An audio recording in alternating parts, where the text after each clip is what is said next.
Isang bagay lang ang pwede natin magawa sa ngayon. Yun ay ang magsikap para mas maging malakas. Para makalaban para sa iba. Good afternoon, Lods. So ngayon dito tayo sa bayan ng Pagsangan. Rides na dumating dito sa dahil magpipista nga dito sa bayan ng Pagsangan. So it's the first time na nagkaroon dito ng mga ganitong rides, ano? Mayroong tatawag na Super B at Ferris wheel, makita, ini-install pa. At yun nga, mayroong mga entrance, yung bata is kadamihan po, ano, itong rides nyo, ito ba ito, pwede sa mga bata, pero ano yung ano natin, anong gagarantiya natin, safety ba?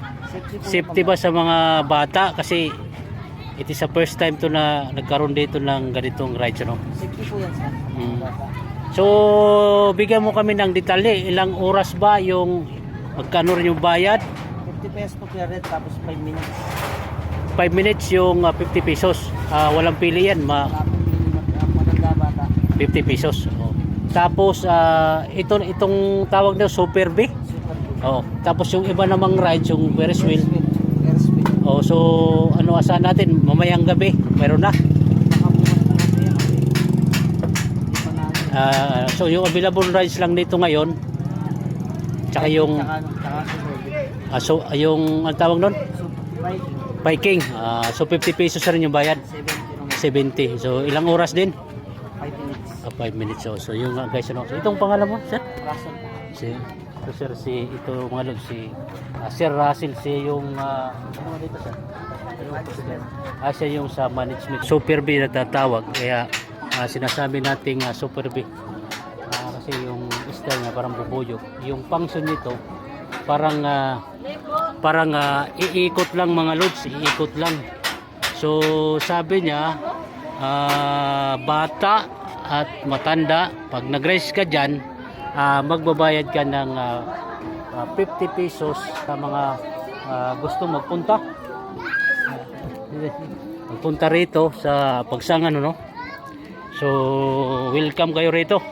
Ma'am, anong available na time yung open nyo rito, ma'am? Sa gabi. Nahiya pa si ma'am mo. Sino management? Ito po yan. Ayan po yung management. Ito si manager. Ito po yung ano, yung para sa kalaman ng mga nasasakupan,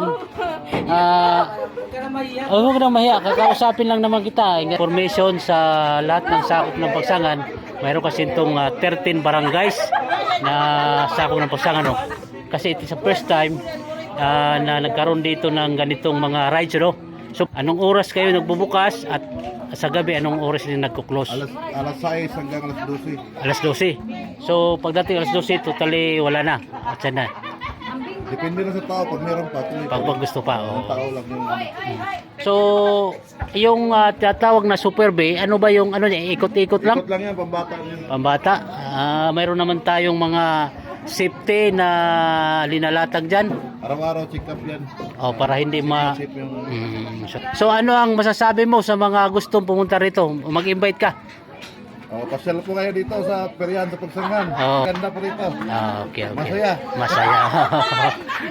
Yes, sir. Masaya. So ito yung mga ano rito, pag nakapasok tayo rito, Lods.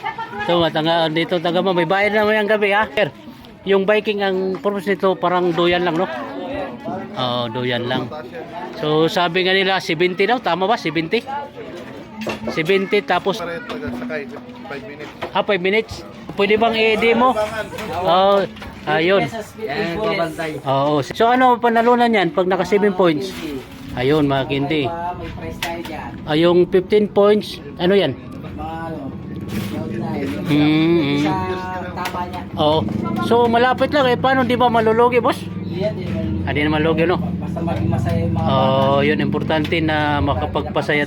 Yes. So magkano bayad pala rito? 50 pesos, 15 bullets. Bayad ka sa mga followers natin. Maganda nga ang mga rides namin dito. Pumunta na kayo dahil masaya dito. Pogi ang aking mga tauhan. Yo. Lalo na ako. Ayun.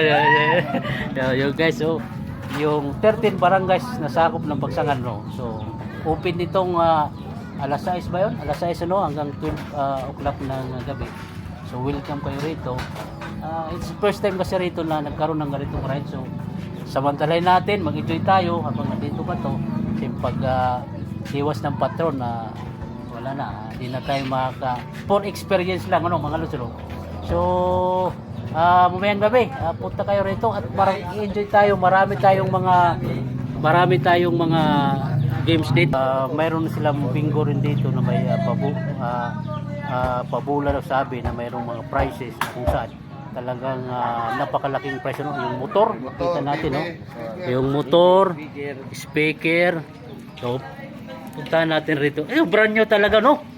Oh, brand new talaga yung brand new talaga. Mayroon pang TV. So paano ito sir ang ano nito pag naglaro? Hindi, pag pa-blackout na sa motor, 200 ang card lang. Oh.